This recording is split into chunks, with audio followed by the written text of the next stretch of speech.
Today our state legislature will be hearing Senate Joint Resolution number 1, which in order demands Congress to transfer over lands currently managed by the Bureau of Land Management and the U.S. Forest Service into state ownership. This seizure of our public lands is wrong. Quite simply, it is the wrong priority for Nevada. Instead of focusing on the immediate needs of our state, like educating our children, we're looking at creating a value bans. Well, for starters, Nevada's public lands cost the BLM $100 million a year. This $100 million loss is currently covered by federal tax revenues. Nevada's families wouldn't even be on the hook for just that cost alone, but also the cost incurred by managing the range, wildlife habitat, controlling wildfires, and managing wild horses. And Nevadans would not nearly collect as much revenue as the BLM currently does in order to manage its public lands. Frankly, this resolution is a solution in search of a problem. We have a successful system in place for local input on federal land management and public lands. Look no further than the Southern Nevada Public Land Management Act and the recent legislation passed protecting Coos, Springs, and Land counties, which also set aside lands for development. Even former Republican Department of Interior Secretary Gail Norton says that the way we deal with public lands in Nevada is a model for another state. I'm here today representing 500 communities and a variety of other groups interested in ensuring that our public hands remain in public hands. From hunters to hikers and bikers, we want to send a message today to our legislators to vote no on SJM.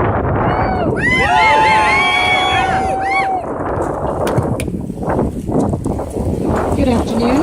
My name is Gina Moan, and I'm the Executive Director for Friends of Gold Butte. I represent over 500 members who are dedicated to permanent protection for the area of Gold Butte. Gold Butte is located in southeastern Nevada. It is a 350,000 acre area of land. It is a treasure trove for Nevada. It has a treasure trove of cultural, historic, and natural wonders.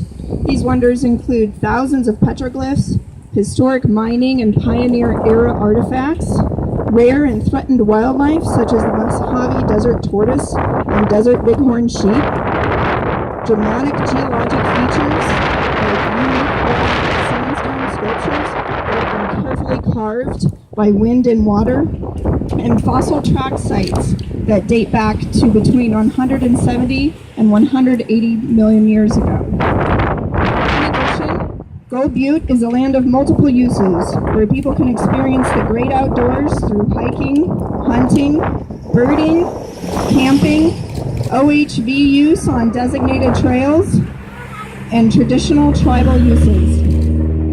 Protecting Gold Butte does not put more lands in the hands of the federal government.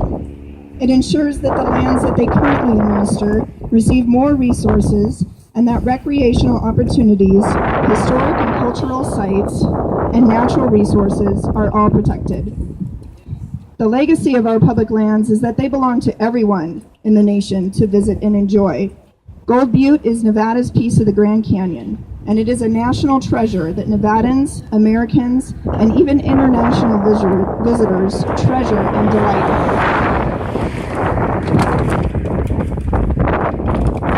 Looking at the bigger picture of Nevada's lands, SJR1 is bad for Nevada. The state government and Nevada taxpayers cannot afford to assume full control and pay the full cost for managing these lands. Indeed, one wildfire would bankrupt the state.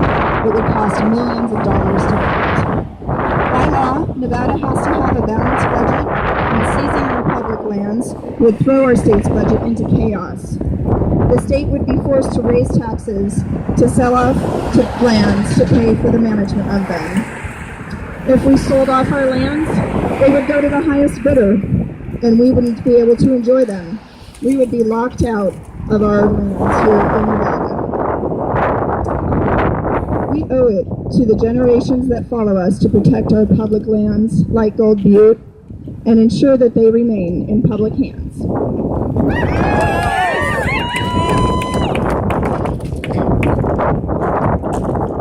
Good afternoon. I'm Chuck Williams. I'm president of Friends of Red Rock Canyon, and we have over 400 members who have volunteered last year over 24,000 hours. you wonder why Red Rock is not affected in the phase one of the program, which is true, but we are impacted by the fact that we could have additional private land sold, and that could impact where we have access to some of our canyons. We're already seeing that just west of the Summerlin area, because there's no way to get to some of our canyons easily without hiking 5 or 6 miles. And I'm feeling pretty good about reading the resolutions I got. That's only phase one, and that after that, within 10 years, the state wants to take over all federal land.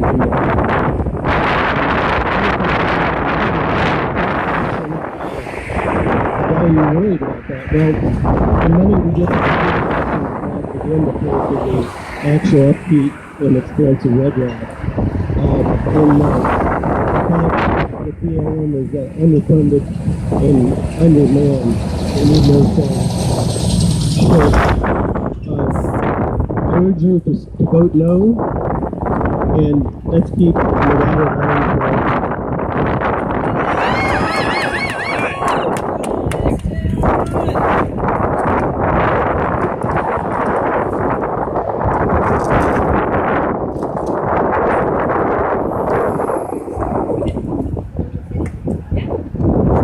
Heather Fisher, 29 Cerritos Street. I am the president of Save Red Rock, and I also have an outdoor recreation company here called Escape Adventures. We employ 40 people, and we do tours all over the Southwest and South Pacific.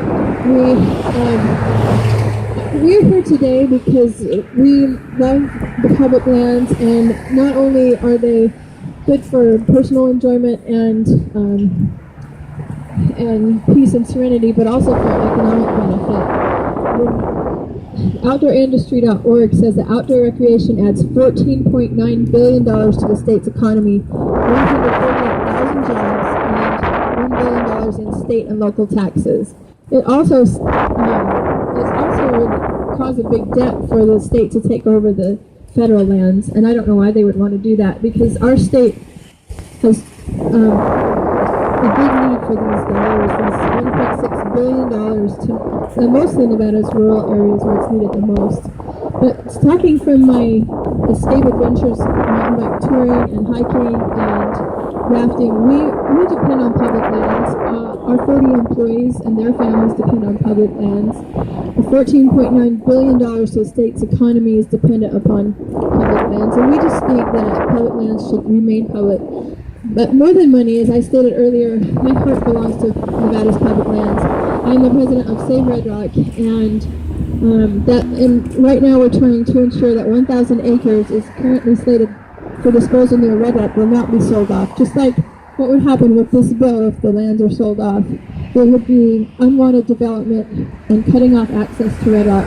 As Chuck stated earlier, thanks Chuck from Friends of Red Rock, Red Rock is in my backyard. It is also in Senator Patricia Farley's backyard.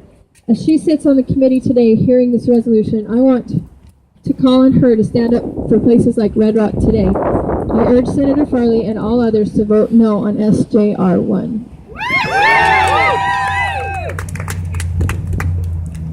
All right, thank you all for coming today.